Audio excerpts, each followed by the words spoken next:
அப்ப அந்த 2 trillion dream அடையணும்னா ஒரே ஒரு ஃபார்முலா தான். அது என்ன ஃபார்முலானா, ஒரு மாவட்டத்தின் வளம், அதனுடைய மாவட்டத்தின் உற்பத்தி, மாவட்டத்தின் உள்ளூர் வேலை வாய்ப்பு, ஏற்றுமதி மற்றும் உலக ஒப்பந்தம், இது மட்டும் பண்ணாலே போதும். சார் அதுல இருக்க பல பிராக்டிகல் டிஃபிகல்ட்டிஸ் இருக்கு. தென்னாப்பிரிக்கா, யூரோப், ஏசியன் கண்ட்ரீஸ்க்கு கிரீன் கிராக்கர் எக்ஸ்போர்ட் இல்லையா, அதை மேம்படுத்தி அந்த மெக்கானிசத்தை உண்டு பண்ணாலே போதும். நம்மளும் 30,000 கோடிக்கு வருஷத்துக்கு எக்ஸ்போர்ட் பண்ண முடியும். நம்மளுடைய நேச்சரை பொறுத்து டீப் டவுன் கிளியர் அண்டர்ஸ்டாண்டிங்கோட ஒரு விஷயம் பண்ணும்போது இது கிளியரா தெரியும்.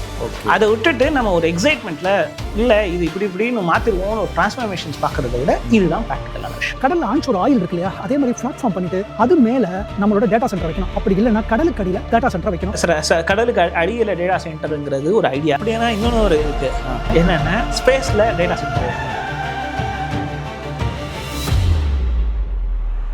தமிழெக்கனாமி நேயர்களுக்கு அன்பு வணக்கம். இன்றைக்கி நம்ம முக்கியமான ஒரு வீடியோ பற்றி பேச போகிறோம். என்ன அப்படின்னா, தமிழகத்தில் புதிய அரசு பொறுப்பேற்ற உடனே நம்மளுடைய தற்போதைய முதலமைச்சர் திரு ஜோசப் விஜய் அவர்கள் ஒரு விஷயம் சொல்லியிருந்தார். என்ன அப்படின்னா, தமிழ்நாடு $2 trillion எக்கனாமியை நோக்கி நாங்கள் முன்னெடுத்து கொண்டு போவோம் அப்படின்னு சொல்லியிருந்தார். எக்கனாமி தொடர்பாக தொடர்ச்சியாக வீடியோ வெளியிட்டு கொண்டிருக்கக்கூடிய மதுரை வீரன் சார் ஒரு வீடியோ ஒன்று வெளியிட்டிருக்காரு. நம்ம தமிழ்நாடு அரசு 2036 நம்ம 2 trillion GDP அடைவோம்னு சொல்றாங்க. அந்த வீடியோவில் இந்த 2 trillion எக்கனாமியை அச்சீவ் பண்ணணும் அப்படின்னா இதெல்லாம் செய்யணும் அப்படின்னு சொல்லி ஒரு ரோட் மேப் மாதிரி ஒன்று போட்டு கொடுத்துருக்காரு. அது நிறைய பார்வையாளர்களை அது சென்றடைச்சிருக்கு. இந்த $2 trillion எக்கனாமியை நோக்கி தமிழகம் முன்னேறுவதற்கு அவர் போட்டு கொடுத்துருக்க அந்த ரோட் மேப்பில் எங்களுக்கு நிறைய கேப்ஸ் தெரியுது. ஸோ அதை பற்றி பேசுறதுக்கு ரைஃபோவின் ஃபவுண்டர், ஐஐடி கரக்பூருடைய அலுமினி திரு அத்திக் அகமது அவர்கள் நம்ம ஸ்டுடியோவுக்கு வந்திருக்காரு. வணக்கம் சார். வணக்கம் சார். நீங்களும் அந்த வீடியோ பார்த்துருக்கீங்கன்னு நம்புகிறேன். அந்த வீடியோவில் சொல்லிக்கிற அந்த 2 trillion எக்கனாமியை நோக்கி தமிழகம் அப்படிங்கிற அந்த விஷயத்தில் சின்ன சின்ன மிஸ்டேக்ஸ் இருக்கிற மாதிரி எனக்கு ஃபீல் பண்ணுது. முதல்ல இந்த 2 trillion எக்கனாமி நம்ம தமிழ்நாட்டுக்கு சாத்தியமா, அதை மட்டும் சொல்லுங்கள் சார். ஆக்சுவலி 2 விஷயங்களை நீங்கள் தெளிவாக புரிஞ்சுக்கணும். ஃபஸ்ட்டு ஆஸ்பிரேஷனல் நம்பர்ஸ், இன்னொன்று ப்ராக்டிக்கல் நம்பர்ஸ், அதுக்கடுத்து ரியாலிட்டி. இப்போ உதாரணத்துக்கு நீங்கள் ஒரு கடை வைக்கிறீங்கன்னா நீங்கள் கோடீஸ்வரன் ஆயிடுவீங்கன்னு ஒரு ஆசை எடுப்பீங்க. ஓகே, அந்த கோடீஸ்வரங்கிறது லட்சியம். அந்த அடிப்படையில் நீங்கள் பார்த்தீங்கன்னா 2 trillion லட்சியமாக வச்சுக்கலாம். அந்த 2 trillion லட்சியமாக வச்சாதான் சில விஷயங்கள் அச்சீவ் பண்ண முடியும். ஓகே, அந்த 2 trillion அப்படிங்கிறது ஒரு கோல் செட் பண்ணியிருக்காங்க. அதை நோக்கி பயணப்படுவாங்க. அதில் எவ்வளோ அச்சீவ் பண்ண போகிறாங்க அப்படிங்கிறது நமக்கு இன்னமும் உத்தரவாதமாக தெரியாதுன்னு சொல்கிறீங்க. எப்போவுமே நம்ம ப்ரொஜெக்ஷன்ஸ் எல்லாமே எப்போவுமே கால்குலேட் பண்ணும்போது என்ன பண்ணுவோம்னா, ஒரு பேஸ் லைன் வேல்யூ கால்குலேட் பண்ணிக்கணும். அந்த பேஸ் லைன்லேருந்து ஒரு 2x, 3x, 5x, 10x இந்த மாதிரி ஒரு பொட்டன்ஷியலான ஒரு ரியலைசேஷன் வரும். ஓகே, IMF என்ன பண்ணுவோம்னா, இந்த மாதிரி ஒரு ப்ரொஜெக்ஷனை கொடுக்கும். இவ்வளோ வருஷத்தில், 3 வருஷத்தில், 5 வருஷத்தில், 10 வருஷத்தில் இந்த க்ரோத் அச்சீவ் பண்ண முடியும். அந்த க்ரோத் கண்டிப்பாக நம்ம அச்சீவ் பண்ணுற ரீச்லேயும் ஃபீஸபிலிட்டியும் சில விஷயங்கள் இருக்கும். சில விஷயங்கள் அதை கரெக்டிவ் மெஷர்ஸ் இருக்கும். இந்த மாதிரி IMF ஃபோர்காஸ்ட் பண்ணும். அந்த வகையில் நீங்கள் பார்த்தீங்கன்னா அச்சீவபிள். ஆனால் ப்ராக்டிக்கல் டிஃபிகல்ட்டிஸ் இருக்குது, ப்ராக்டிக்கல் இஷ்யூஸ் இருக்குது. அந்த ப்ராக்டிக்கல் இல்லைன்னா நம்ம என்ன சொல்கிறது, அச்சீவ் பண்ண முடியும். அச்சீவ் பண்ணுறதெல்லாம் ப்ராப்ளம்ஸ் வரும். தான் ப்ராக்டிக்கலான விஷயம். ஆனால் இந்த $2 trillion எக்கனாமியை ரீச் பண்ணோம் அப்படின்னா இன்னைக்கு இருக்கிற எக்கனாமியை விட 18%, அதாவது 18 மடங்கு அதிகமான எக்கனாமியாக நம்ம க்ரோ ஆகணும் அப்படின்னு சொல்கிறாங்க. அது ஆக்சுவலி இன்னைக்கு இருக்கிற இந்த நிலைமையில் சாத்தியமா? தமிழ்நாட்டோட இன்னும் 18 மடங்கு அதிக ஒரு க்ரோத் நம்மளால் கொடுக்க முடியும்னு நினைக்கிறேன். அதாவது 2 விஷயங்கள் நீங்கள் இந்த கேள்வியில் நீங்கள் கேட்டிருக்கீங்க. ஒன்று மேக்ரோ எக்கனாமிக்கல் க்ரோத்ஸ் பற்றி பேசியிருக்கீங்க. ஓகே, இன்னொன்று அதுக்கான இன்ஃப்ளூயன்ஷியல் கேரக்டரிஸ்டிக்ஸ், அதாவது அது எதனால ஏற்படுங்கிறது ஒன்று இருக்கு. மேக்ரோ எக்கனாமிக்கலாக இருக்கிற விஷயங்களில் மேக்ரோ நம்பர்ஸை அரைவ் பண்ணுறதால ஸ்டாட்டிஸ்டிஷியனும் எக்கனாமிஸ்ட்டும் ரொம்ப எக்ஸ்பர்டைஸ்டாக அவங்களுடைய அண்டர்ஸ்டாண்டிங்கை கொடுப்பாங்க. ஓகே, நான் ஒரு மேனுஃபேக்சரிங் பேஸ்டான டெக்னாலஜிஸ்ட். ஓகே, ஒரு மேனுஃபேக்சரிங் சென்ட்ரிக்கான என்னென்ன இஷ்யூஸ் இருக்குது, என்னென்ன ப்ராசஸ் இருக்குது, அதில் என்னென்ன ப்ராப்ளம்ஸ் இருக்குது, அதில் என்ன டெக்னாலஜி நோஹோ வரணும், அதில் என்னென்ன டெக்னிக்கல் கேப்ஸ் இருக்குது, ப்ராக்டிக்கல் கேப்ஸ் இருக்குது, அதுக்கடுத்து அதில் இருக்கிற பாலிசி சேஞ்சஸ் என்ன, இந்த விஷயங்களை தான் என்னால் பேச முடியுமே தவிர அந்த மேக்ரோ எக்கனாமிக்ஸில் இருக்கிற நம்பர்ஸில் ஃபீஸபிலிட்டி ஆகுமா இல்லையாங்கிறது ஒரு well trained economist with lot of datas lot of இன்டர்பிரிட்டேஷன்ஸில் அவங்க சொல்ல முடியும். நானும் வந்து அதுக்கான ஸ்கில்ஃபுல்லாக இல்லை. ஓகே. ஆனால் ஒரு முக்கியமான தகவல் வந்து மதுரைவீரன் அவர்கள் அந்த ஒரு வீடியோவில் குறிப்பிட்றாரு. என்ன அப்படின்னா, சென்னையை மட்டும் ஃபோக்கஸ் பண்ணி நீங்கள் எதுவும் பண்ணக்கூடாது. இங்கே வந்து நாமக்கலுக்குன்னு ஒரு முகம் இருக்குது, திருப்பூருக்குன்னு ஒரு விஷயம் இருக்குது, சிவகாசிக்குன்னு ஒரு விஷயம் இருக்குது, கோயம்புத்தூருக்குன்னு ஒரு விஷயம் இருக்குது. இப்போது அவங்கவுங்க எதில் ஸ்ட்ராங்காக இருக்காங்களோ அதை வந்து டெவலப் பண்ணுறதுக்கான சில ரோட் மேப்ஸ் எல்லாம் அவர் போடுறாரு. ஒரு மாவட்டமும் என்னென்ன ஆக்ஷன் பிளான் எடுக்கணும் அதை பார்த்துருவோமா? இன்னும் சொல்ல போனால் கடலுக்கு அடியில் டேட்டா சென்டர் வைங்க அப்படிங்கிற மாதிரி சில யோசனைகள்லாம் சொல்கிறாரு. ஸோ இந்த யோசனைகள் இதெல்லாம் வந்து அவர் சொல்கிறார் இல்லையா, இதை செய்கிறதுக்கு அவர் சொல்லும்போது கேட்கும்போது ஆமாம் தனித்தனியாக வளர்த்து விட்டோம் அப்படின்னா அந்த தனித்தனியாக அந்த மாவட்டத்துக்கு ஒரு ஜிடிபி க்ரோ ஆகும், அப்போ ஆட்டோமேட்டிக்காக வளர்ந்துருமே அப்படின்னா நமக்கு புரியுது. ஆனால் இதுக்கு உள்ள ஒரு ப்ராக்டிக்கல் டிஃபிகல்ட்டி இருக்குது, தனித்தனியாக உடனே வளர்த்துற முடியாது அப்படின்னு சொல்கிறாங்க. இதில் இருக்க ப்ராக்டிக்கல் டிஃபிகல்ட்டி என்ன? நம்ம சொல்கிற மாதிரி சென்னை மட்டும்தான் வளருதுங்கிறதும் சென்னை மட்டும்தான் வளருது மற்ற இடங்கள் வளரலைங்கிறதோ ஒரு மிஸ்னோமர் தான். ஓகே. ஏன் மிஸ்னோமர்னா, ஆக்சுவலி வந்து எப்போவுமே வந்து ஒரு பிஸ்னஸ் மேனுஃபேக்சரிங் செட்டப்போ இல்லை ஒரு ப்ராசஸிங் செட்டப்போ அது அதனுடைய ஓன் கிளஸ்டர்ஸில் ஓன் பிஹேவியரில் அது க்ரோ ஆகத்தான் செய்யும். ஓகே. ஆனால் அந்த க்ரோத் வந்து நீங்கள் சென்னையில் மேனுஃபேக்சரிங், அதாவது உங்களுக்கு துறைமுகம் இருக்கிறதுனாலையும் உங்களுக்கு அம்யூனிட்டிஸ் இருக்கிறதுனாலையும் அதே மாதிரி உங்களுக்கு ஐடி காரிடார் இருக்கிற மாதிரியும் உங்களுக்கு நியூமரிக்கலாக தெரிகிற டர்ன் அரவுண்டு மற்ற டிஸ்ட்ரிக்டில் உங்களுக்கு தெரியாது. இல்லை, இது நீங்கள் சொல்கிறது எனக்கு புரியுது. நான் என்ன கேட்குறேன், இன்னைக்கு இருக்கிற இந்த கோயம்புத்தூருக்குன்னு ஒரு இன்ஃப்ரா இருக்குது, திருப்பூருக்குன்னு ஒரு இன்ஃப்ரா இருக்குது, சிவகாசிக்குன்னு ஒரு இன்ஃப்ரா இருக்குது, நாமக்கலுக்குன்னு ஒரு இன்ஃப்ரா இருக்குது. இந்த மாதிரி அந்தந்த ஊருக்குன்னு ஒரு இன்ஃப்ராஸ்ட்ரக்சர் ஆல்ரெடி பில்ட் ஆகிருக்கு இல்லையா? ஸோ இந்த இன்ஃப்ராக்கு மேலே அவர் மதுரைவீரன் சொல்லக்கூடிய அந்த வளர்ச்சிகளை இது மேலே கட்டமைக்க முடியுமான்னு கேட்குறேன். அதுதான் சார், அதில் இருக்கிற பல ப்ராக்டிக்கல் டிஃபிகல்ட்டிஸ் இருக்குது. ஃபஸ்ட்டு வந்து எந்த ஒரு டெக்னாலஜி, அதாவது இங்கே லோக்கலாக இந்தியாவுக்குள்ளே எப்படி நடக்கும்னா, ஒவ்வொரு டிஸ்ட்ரிக்டும் டிஸ்ட்ரிக்ட் இண்டஸ்ட்ரி கிளஸ்டர் டெவலப்மெண்ட்னு ஒரு இருக்குது. அவங்க வந்து அந்தந்த டிஸ்ட்ரிக்ஸில் வந்து they are the promotional body for industries. And அவங்க என்ன பண்ணுவாங்கன்னா, அந்த என்னென்ன விஷயங்கள் இங்கே பாசிபிள், எங்கெங்கே ஃபீஸபிள், என்னென்ன கிரவுண்ட் இருக்குங்கிற இன்சைட்ஸு டேட்டா எல்லாமே அவங்க எப்போவுமே எடுத்து வச்சுட்டு தான் பண்ணிட்டு இருப்பாங்க. ஓகே. ஆனால் ப்ராக்டிக்கலான வந்து ஒரு விஷயம் என்னென்னா, அதில் இருக்கிற டேட்டாஸில் இருக்கிற கல்மினேட்டிங் பாயிண்ட்டை வச்சுட்டு இது இப்படி இருந்து அப்படியே ஒரு பெரிய விஷயங்களாக மாற்றிட முடியுங்கிறது ப்ராக்டிக்கலான பிரச்சனைகள். இப்போ உதாரணத்துக்கு நான் ஒரு எக்ஸாம்பிள் சொல்கிறேன். நம்ம சீரீஸில் நம்ம பல நேரங்களில் நம்ம சொல்லிட்டு இருப்போம், இங்கே மேனுஃபேக்சரிங்க்கு இந்த ஆப்ஷன் இருக்குது, இந்த ஆப்பர்ச்சுனிட்டி இருக்குது, இந்த ஆப்பர்ச்சுனிட்டிஸ் இருக்குதுன்னு நம்ம சொல்லுவோம். ஆனால் ஒருத்தர் அதை ப்ராப்பராக எக்ஸிக்யூட் பண்ண உட்காரும்போது ஃபஸ்ட்டு வந்து அவர் அதோட லாஜிஸ்டிக்ஸுக்கு ஆப்டிமைஸ்டான இடத்துல தான் அவர் உட்காந்தவர். அப்படி உட்காந்துட்டு அவர் ஒர்க் பண்ணால் மட்டும்தான் அதுக்கான பெனிஃபிட்ஸ் அவர் கிடைக்காது. அதே மாதிரி வந்து உதாரணத்துக்கு நீங்கள் வந்து ஒரு கிளஸ்டர், இப்போ உதாரணத்துக்கு நீங்கள் லெதரில் இருக்கீங்கன்னா நீங்கள் ஆம்பூர் கிளஸ்டர்ஸில் இருந்து நீங்கள் லெதருக்கு பண்ணீங்கன்னா அதோடைய வேல்யூ செயின் உங்களுக்கு ஈஸியாக கிடைக்க முடியும். ஆனால் அந்த வேல்யூ செயினில் இருக்கிற கேப்ஸை அங்கே இருக்கிற அசோசியேஷன்ஸ், அங்கே இருக்கிற இண்டஸ்ட்ரி பீப்புள்ஸு ஐடென்டிஃபை பண்ணி சொல்லுவாங்க. அந்த ஐடென்டிஃபிகேஷன்ஸ் எல்லாமே பேஸ்லைனாக இருக்கும். அதுலேருந்து ஒரு பேஸ்லைன் நம்பர்ஸ்லேருந்து 5x 10x க்ரோத் ஆகணும்னா என்னென்ன கேப்ஸுங்கிறத நம்ம ஐடென்டிஃபை பண்ணணும். அதை விட்டுட்டு நம்ம 5x 10xக்கு இதெல்லாம் அச்சீவ் ஆகணும், இதுக்கான விஷயங்கள் இதுன்னு நம்ம ஒரு மேம்போக்கான ஒரு இன்சைட்ஸ் கொடுத்தோம்னா கண்டிப்பாக அது வந்து எப்படி நடக்கும்னா, ப்ராக்டிக்கலாக கிரவுண்டில் இருக்கிறவங்களுக்கும் ஸ்டெப் அப் பண்ணவும் முடியாது, இவங்களாலேயும் இந்த டெலிவரபிள்ஸை அச்சீவ் பண்ண முடியாது. ஒரு எக்ஸாம்பிள் சொல்லிடலாம். இப்போ உதாரணத்துக்கு சென்னையை மட்டும் ஃபோக்கஸ் பண்ணாதீங்கன்னு சொன்னோம்னா, சென்னையை மட்டும் ஃபோக்கஸ் பண்ணியும் இண்டஸ்ட்ரீஸ் இல்லை நிஜமாவே இல்லை, அந்த மாதிரி இல்லை. அதாவது இங்கே எல்லாமே அர்பனைஸ்டாக மூவ் ஆகிட்டு தான் இருக்காங்க, அக்சசிபிலிட்டி ஆகிட்டு தான் இருக்குது. ஆனால் எந்த அளவுக்கு ஃபேஸில் ஆகணுமோ அந்த கிரவுண்ட் கேப்ஸை நம்ம ஐடென்டிஃபை பண்ணி பேச வேண்டியது இருக்குது. இப்போ உதாரணத்துக்கு நீங்கள் நாமக்கல்ல சொன்னீங்க, நாமக்கல்ல வந்து நம்ம முட்டையை பற்றி பேசுகிறோம், சிக்கனை பற்றி பேசுகிறோம். ஆனால் இப்போ நாமக்கல்லுக்கும் சிக்கனுக்கும் நம்ம வந்து எக்ஸ்போர்ட் சென்ட்ரிக்காகவே பார்க்குறோம்னா அதில் நீங்கள் என்னென்ன டெக்னாலஜி கேப்ஸுங்கிறத நீங்கள் பார்த்தாகணும். அதுக்கடுத்து வேர்ல்டு லெவலில் நீங்கள் எக்ஸ்போர்ட் பண்ணுறீங்கன்னா என்னென்ன ரெகுலேஷன்ஸ் கேப்ஸில் நாம் வந்து இது ஸ்டாண்டர்ட் பண்ண முடியும்னு பார்க்கணும்.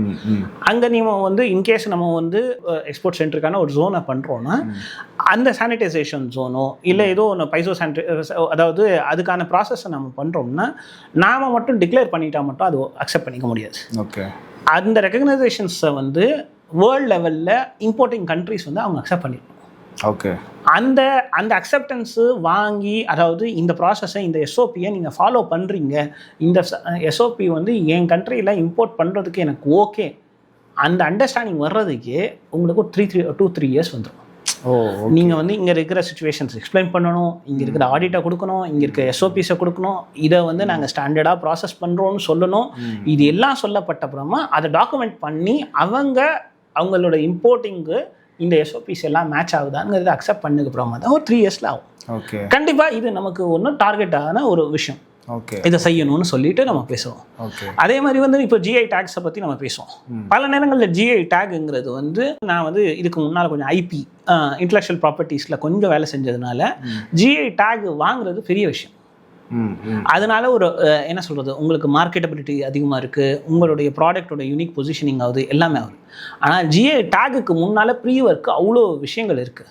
அதை இங்கே இருக்கிற டிபார்ட்மெண்ட்ஸில் இருக்கிற மக்கள், இங்கே இருக்கிற பிஸ்னஸ் பீப்புள்ஸ் எல்லாமே ஒரு கோஆப்ரேட்டிவாக உட்காந்து ஒர்க் பண்ணி அதை அச்சீவ் பண்ணுவாங்க. இப்போ ஜிஐ டேக் மட்டும் வந்ததுனால நியூஸ் பேப்பர்ஸில் வேணும்னா ப்ராக்டிக்கலாக சொல்லிக்கலாம் இது ஒண்டர்ஃபுல்னு சொல்லிட்டு. ஆனால் அந்த பொசிஷனிங்கை ஒன்ஸ் நீங்கள் பண்ணிவிட்டு அதுலேருந்து நீங்கள் க்ரோத் ஆயிருக்கா அதை மானிட்டர் பண்ணணும். ஓகே. அந்த க்ரோத் ஆயில்லைன்னா ஏன் ஆகலைன்னு ரூட் காஸ் அனாலிசிஸ் பண்ணணும். ரூட் காஸ் அனாலிசிஸ் பண்ணிட்டு அதுக்கான ஸ்டேக் ஹோல்டர் கூட என்கேஜ் பண்ணி இந்தந்த பிரச்சனைகள் இருக்கு, இதை நம்ம என்னென்ன விஷயங்களை சால்வ் பண்ண முடியும்னு ஃபெசிலிட்டேஷன் பண்ணும். அதே மாதிரி இப்போ இந்த ஃபெசிலிட்டேஷன்ஸ் பண்ணும்போது எல்லா பிஸ்னஸஸ் ப்ராசஸ்லையும் நீங்கள் நல்லா நோட் பண்ணீங்கன்னா ஒன்று டெக்னாலஜி ப்ராப்ளம்ஸ் வரும், இன்னொன்று ஃபைனான்ஷியல் ப்ராப்ளம்ஸ் வரும், இன்னொன்று கிளைண்ட் பேஸ் ப்ராப்ளம்ஸ் வரும், இன்னொன்று மார்க்கெட் பொசிஷனிங் ப்ராப்ளம்ஸ் வரும். இப்போ மார்க்கெட் பொசிஷனிங்கில் உங்கள் ஜிஐக்கு நீங்கள் பெஸ்ட்டாக இது ஆயிடுச்சு, உங்களுக்கு அங்கே ஒரு செட்டப் போடணும்னா அங்கே இருக்க ஃபைனான்சஸ் ப்ராப்ளம்ஸ் இருக்குது. ஓகே. இப்போ அந்த ஃபைனான்சஸை கவர்மெண்ட்டே இன்வால்வ் பண்ணணும்னு எல்லாமே எதிர்பார்க்க முடியாது. அப்போது இங்கே அதுக்கான ஃபைனான்ஷியல் வெஹிக்கல்ஸ் இருக்கான்னு பார்க்கணும். அந்த மாதிரி ஃபைனான்ஷியல் வெஹிக்கல்ஸை வந்து நம்ம நினச்ச உடனே நம்ம பண்ணிட முடியாது. ஒரு கோஆப்ரேட்டிவ் சொசைட்டி ஆப்ரேட் ஆச்சுனாலும் இல்லை ஒரு ஃபைனான்ஷியல் வெஹிக்கல் ரெடி பண்ணோம்னாலும் there are norms and there are regulations which has to be followed for in worldwide and India also. We have to அந்த நார்ம்ஸ் எல்லாத்தையும் நம்ம ஃபாலோ பண்ணிட்டு நம்ம ஒரு ஃபைனான்ஷியல் வெஹிக்கல்ஸை நீங்கள் போட்டிங்கன்னா அது எக்ஸ்போர்ட் ப்ரொமோஷன்ஸுக்கு அது சப்போர்ட் பண்ணும். ஓகே. ஸோ இந்த விஷயங்களை நம்ம ஒவ்வொரு கூறாக பார்க்கணும். இது நம்ம சால்வ் பண்ண மட்டும்தான் நாம் அந்த அச்சீவபிள்ஸை பண்ணலாம். நம்மளுடைய நேச்சரை பொறுத்து டீப் டவுன் கிளியர் அண்டர்ஸ்டாண்டிங்கோட ஒரு விஷயம் பண்ணும்போது இது கிளியராக தெரியும். அதை விட்டுட்டு நம்ம ஒரு எக்ஸைட்மெண்ட்டில் இல்லை இது இப்படின்னு மாற்றிடுவோம்னு ஒரு டிரான்ஸ்ஃபர்மேஷன்ஸ் பார்க்குறத விட இதுதான் ப்ராக்டிக்கலான விஷயம். இல்லை, இதை வெறும் எக்ஸைட்மெண்ட் மட்டும் சொல்லிட முடியுமான்னு எனக்கு தெரியல. ஏன்னா அவர் மதுரை வீரன் அவர்கள் வந்து அவர் வீடியோவில் இன்னும் சில விஷயங்களை சொல்கிறாரு. சொல்லுங்கள் சார். நம்ம திருப்பூர்லேருந்து ஆடை ஏற்றுமதியை ஊக்குவிக்கணும் அப்படின்னா, திருப்பூர் மார்க்கெட்டை இன்னும் பெருசாக ஆக்கணும் அப்படின்னா பங்களாதேஷ்லேருந்து வரக்கூடிய அந்த ஆடை இறக்குமதிகளை தடை செய்யணும். சீன பட்டாசுகளை தடை செஞ்சால் சிவகாசிக்கு ஒரு பெரிய ஒரு மார்க்கெட் கிடைக்கும்.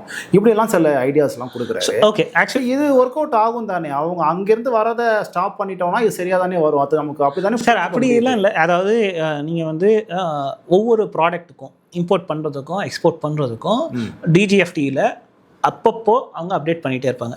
இப்போ உதாரணத்துக்கு நீங்கள் அரிசி இருக்குது, அந்த அரிசியை வந்து நீங்கள் டைரெக்டாக இந்தியாவுக்கு பெரிய கன்சம்ஷன்ஸ் இருக்குது. சர்க்கரை இருக்குது, நீங்கள் வந்து இந்தியாவிலேயே நீங்கள் எப்போ நினைக்கிற நேரத்துலலாம் அரிசியோ சர்க்கரையோ எடுத்து எக்ஸ்போர்ட் பண்ணிட முடியாது. அதுக்கான ஒரு காலவரணை இருக்குது. கவர்மெண்ட் ஆல்ரெடி அப்படி ஒர்க் பண்ணிட்டு தான் இருக்குது. கவர்மெண்ட் எப்படி ஒர்க் பண்ணோம்னா எல்லா டிசிஷன்ஸும் வந்து அஸ் எ கண்ட்ரியாக கவர்மெண்ட் எடுக்கும். அதில் வந்து we all are world trade ஆர்கனைசேஷன்ஸோட பார்ட். ஸோ நம்ம வந்து ஒரு டேக்ஸ் போடுறோம், நாம் வந்து ஒரு இது பண்ணுறோம், என்ன சொல்கிறது, ஒரு கன்செஷன்ஸ் கொடுக்குறோம், ஒரு ஃபாரின் ட்ரேட் அக்ரிமெண்ட் பண்ணுறோம்னாலும் சில ரூல்ஸ் சில நார்ம்ஸை நம்ம ஃபாலோ பண்ணி தான் ஆகணும். நம்ம டக்குன்னு வந்து ஒரு அன்ரீசனபிளான டிசிஷன்ஸ் எடுக்க முடியாது. நம்ம பொசிஷன்ஸில் எடுக்க முடியாது. அதில் கவர்மெண்ட் ரொம்ப ப்ராக்டிவாக வேலை செஞ்சுட்டு தான் இருக்கு. இப்போ உதாரணத்துக்கு ஹையஸ்ட்டாக வந்து நீங்கள் ஃபாரின் ட்ரேட் அக்ரிமெண்ட்ஸ் வந்து சென்ட்ரல் கவர்மெண்ட் தான் பண்ண முடியும். சென்ட்ரல் கவர்மெண்ட் பண்ணிகிட்டு இருக்குது. ஸ்ரீலங்காவோட ஃபாரின் ட்ரேட் அக்ரிமெண்ட் இருக்குது, யுஏஇயோட ஃபாரின் ட்ரேட் அக்ரிமெண்ட் இருக்குது, ஈவன் ஒமான் கூட இருக்குது, யூரோப் கூட இருக்குது. அதே மாதிரி ஸ்பெசிஃபிக் யூரோப்போட கண்ட்ரிஸ் கூட இருக்குது, யூஎஸ் கூட இருக்குது, சவுத் ஏஷியன் கண்ட்ரீஸில் இருக்குது, மிடில் ஈஸ்ட் கண்ட்ரிஸ் கூட இருக்குது. எல்லாரும் கூட ஃபாரின் ட்ரேட் அக்ரிமெண்ட்ஸ் இருக்குது. ஸோ ஒவ்வொரு இடத்துலையும் ஈவன் இன்றைக்கி கூட யூகேவுடைய ட்ரேட் அக்ரிமெண்ட் ரியலைசேஷன் ஆயிருக்கு.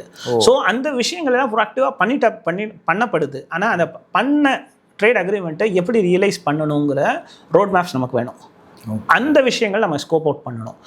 அதாவது அதுவும் வந்து ஒரு ட்ரேட் அக்ரிமெண்ட் சைன் ஆன உடனே எல்லாமே மாறிடாது. Okay okay. ஏன்னா அந்த ட்ரேட் அக்ரிமெண்ட்டை சைன் பண்ணிட்ட உடனே ரியலைசேஷன் ஆகணும். அதுக்கான முதல்ல என்ன நடந்திருக்கு, என்ன ப்ராடக்ட்டு, உங்கள் பொசிஷனிங் என்ன இருக்குது, உங்களுக்கு அங்கே லேண்டட் காஸ்ட் என்ன இருக்குது, இது எல்லாத்தையும் நீங்கள் கால்குலேட் பண்ணிவிட்டு அதுக்கடுத்து ஒரு டிரைவ் வந்து அதுக்கடுத்து இன்வெஸ்ட்மெண்ட் பண்ணி அதுக்கடுத்து தான் ஒரு ப்ராசஸ் எடுக்கும். It's due process. சீனா பட்டாசை நம்ம நினச்ச உடனே தடையெல்லாம் செஞ்சிட முடியாது சார். நீங்கள் வந்து எவ்வளவோ விஷயங்களை நீங்கள் இம்போர்ட்டும் பண்ணுறீங்க, எவ்வளவோ பொருட்களை எக்ஸ்போர்ட் பண்ணுறீங்க.